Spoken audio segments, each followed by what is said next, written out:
घनी पुरानी बात है। घने साल पहले नंदा देवी नाम के जंगल में एक पुराना बरगद का पेड़ होया करता। उस पेड़ पर एक तोता रहा करता। वो पूरे जंगल में हंडिया करता और सब ने मजेदार कहानी सुनाया करता। एक दिन किते तो उड़ के ने एक कबूतर उस जंगल में आ गया और बरगद के पेड़ पर बैठ गया। उस जंगल में वो नया था, जय तक किसी ने जाने भी कोने था। कबूतर उससे डाल पर बैठ गया जिस पर तोता बैठा करता।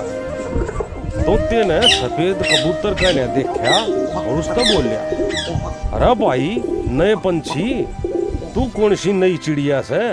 हमने तो आड़े पहले कदे कोने देखा। सफेद कबूतर बोलिया, भाई मैं कबूतर सूं, मेरा रंग सफेद से और मैं सूं भी घना सुथरा। कबूतर की बात सुन के ने तोता बोलिया, भाई सुथरा तो मैं भी सूं,